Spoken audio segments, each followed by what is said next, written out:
নমস্কার বন্ধুরা, আমি আজকে আমার রান্নাঘরে এসে গেছি ধনিয়া পনিরের রেসিপি নিয়ে। নিরামিষ দিনে এটা ভাত, রুটি, পোলাও, ফ্রাইড রাইস সব কিছুর সঙ্গেই খুব ভালো যায়। এই জন্য আমি গ্যাসটা জ্বালিয়ে দিয়ে আমি সাদা তেল দিয়ে দিলাম 4 চামচ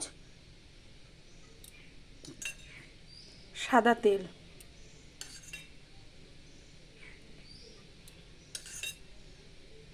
আমি 300 গ্রাম পনিরে করছি। তেলটা গরম হতে অপেক্ষা করব। তেল গরম হয়ে গেছে, এবার আমি এতে ছোট দুটো টমেটো কুচি দিয়ে দিলাম। এতে অন্য কোনো ফোড়ন যায় না। টমেটোটা আমি ভালো করে ভেজে নেব। টমেটোর মধ্যে একটু নুন দিয়ে দিচ্ছি। নুনটা আমি একেবারেই দিয়ে দিলাম।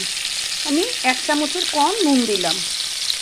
টমেটোর মধ্যে আমি 1 চামচ চিনিটাও দিয়ে দিলাম। চিনিটা স্বাদ অনুযায়ী, এতে রঙটা ভালো আসবে, যেহেতু এতে হলুদ পড়বে না, তো এতেই রঙটা আসবে।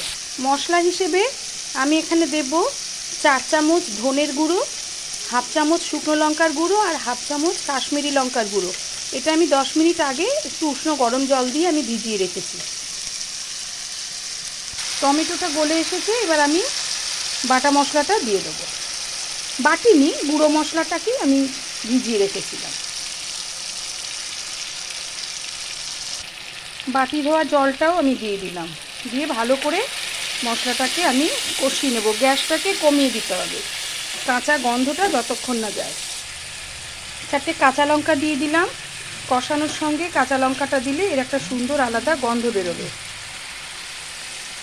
আমি এবার দিয়ে দিলাম 300 গ্রাম পনির টুকরো করে কেটে রাখা। এবার আমি পনিরগুলোকে, আমি কিন্তু ভাজিনি, কাঁচা পনিরই দিয়েছি, তার কারণ এতে কাঁচা পনিরের গন্ধটাই খুব ভালো লাগে। সামান্য নেড়ে চেড়ে এই 2 মিনিট মতো একটু কষিয়ে নেব। পনিরের কাঁচা গন্ধটা চলে গেলে আমি এর মধ্যে একটু জল দেব। আমি কিন্তু হালকাভাবে গ্যাসটা সিমে করে আস্তে আস্তে ক্রমশই নাড়তে থাকবো। এই সময় কিন্তু পনিরটা তলায় লেগে যাওয়ার ভয় থাকে। লেগে গেলেই কিন্তু পনিরগুলো ভেঙে যাবে।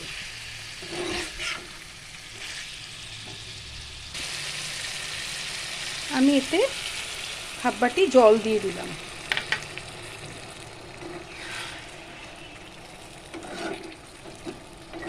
আমি এই রেসিপিটা প্রথম খেয়েছিলাম, আমার শেষদির মেয়ে প্রথম আমাকে এটা করে খাইয়েছিল। আমার এত ভালো লেগেছে, আমি সেই থেকে পনির আসলে আমি প্রায় এই জিনিসটা করি।